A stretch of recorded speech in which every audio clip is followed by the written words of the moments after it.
The set of new flip windows that we're going to be installing, this is how they're going to ship. I actually put them all together for a couple of reasons. One, to make sure that I've included all the right pieces of hardware, and also so that these sandwich plates are actually bolted together with a little bit of friction, because it helps to seat in those gaskets into the right shape that they're going to need to be when they bolt to the truck. Makes the installation easier.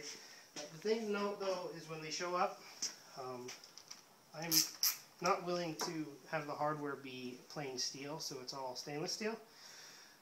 But that means that since these carriage bolts that go through and are welded into place, they're welded into place, they're not replaceable. Every single one of the threads has anti-seize on it. And you want to be really careful with that, to not get it on your fingers, and especially not wipe it on your headliner. So during the installation, you're going to want to be careful. It's important to have some paper towels and brake cleaner, because brake cleaner is one of the few things that really cleans up the anti-seize real well. So you can just, if you get it on the rubber or the headliner, you can just get a little bit onto the rag and it'll actually wipe off. If you try and wipe it dry, it'll actually just push it into the surface. You can take it off the headliners and things as well, but just something to note, to be careful with it, so don't make a mess.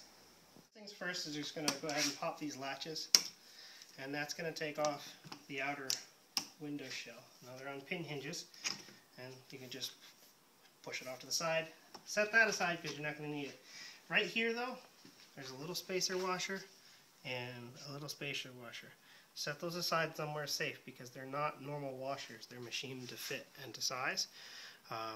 So each one of them is technically worth about $5 because you have to buy the whole barrel hinge for it. So don't lose them. We've got the frame flipped over here. These threads actually don't have anti-seize on them. The one that hold that latch and the one that hold this latch, because they have so much surface area, there's very little chance of them galling. So it's not that much of a concern, and also because you're going to be playing with them first. So they are components that you're going to need to handle a bunch, so it's not worth the risk of getting crud everywhere. Take into account, though, how things are coming apart. Notice that there's actually no washer behind that spacer nut. There is a washer there. It's another reason that I put it all assembled, so that you can see how it goes together properly. So just kind of pay attention as you're taking the parts apart, and you should know how it goes back together. I'm going to go ahead and take all these fasteners off. I'll keep the ones with the anti-seize on them separate from the clean ones, and we'll be using the clean ones first. So that's good. So we're going through and just taking all the hardware off. These hinges right here, you'll notice in this case the bolt actually comes loose because this is a complete through plate. They don't have anti-seize on them either because they're going to be played with a bunch. And once again, there's not that much torque on them. It's basically just the ones in the outer perimeter of the frame that have anti-seize on them. So just be careful with those. You can see I'm keeping the hardware separate between clean and dirty.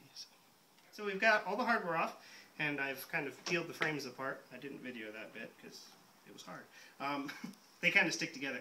So this is the inner frame, and this is the outer frame. We're all set to go with it. So I'm going to go ahead and just set them back onto each other, and I'm going to grab the 4 standoffs and 4 of the washers. So they were the ones that were on these long bolts, and they're what we're going to deal with first. So I'm going to come over here. Actually, I forgot one thing. I'm going to stop that. So, there's no cargo box in here, so I grabbed the cooler just so that I can have a little work platform right there while I'm going. This part, too, it can actually be a little bit helpful to have help on the inside of the truck, but my help's videoing right now, so I'll show you the one-handed installation.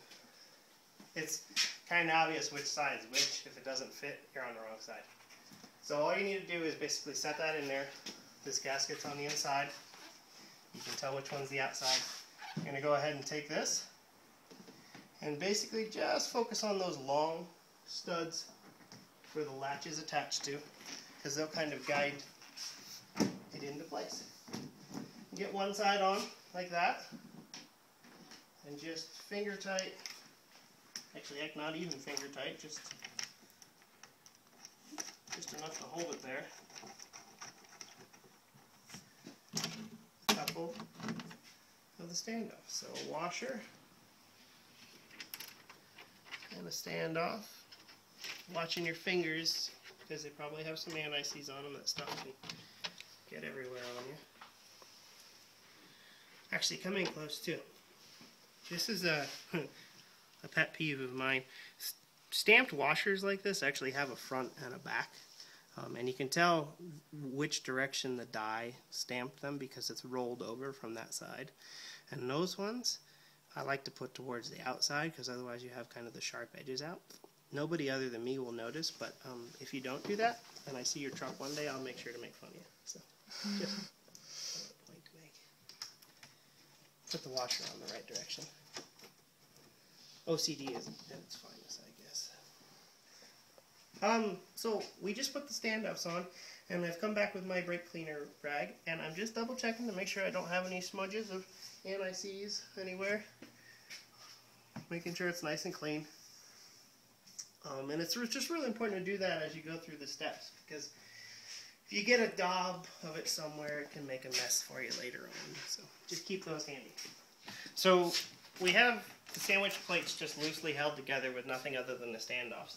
And all we did was set the outer frame into this opening. At this point you want to start kind of getting things set up in there. And there's a lot of variables to that.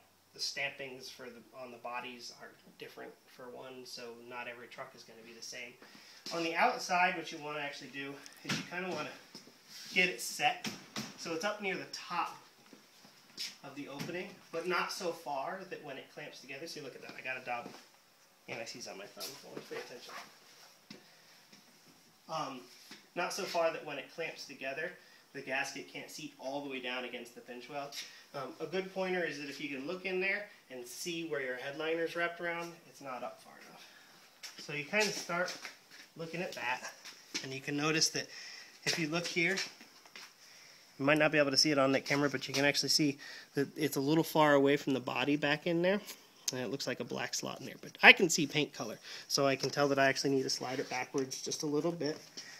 So the objective is to get it centered in the opening and justified a little bit towards the top, because the top is where the majority of water is going to kind of set, and you want it to be able to run down the edges and come out at the bottom. So a hefty gap at the bottom is better. And the frames are sized a little bit, so there is actually a tiny bit more room down there than at the top. And once you get that set, you can go back to the inside and just finger tight, give those standoffs a few turns just to help hold it in place. Now in here, what you're looking at is you're looking at the inside frame to make sure that it's just got a really nice even gap around it, that it's tucked into the corners, you're kind of set. And with just those little standoffs on there, you can give it little bumps where you need to. And you get that so that you think it looks good. And you might have to go back and forth from the inside to the outside a few times. And once you get there, take a good look at each one of the corners to make sure that none of this weather stripping has done something like that, where it's pulled out. You want to make sure that everything's pushed into the corners really tight.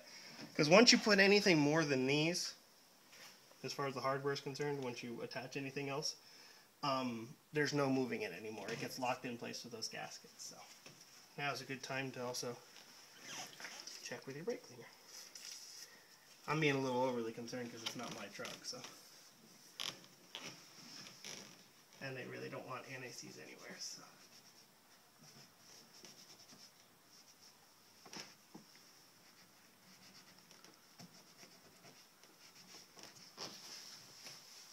Looks good. You still video? Yeah.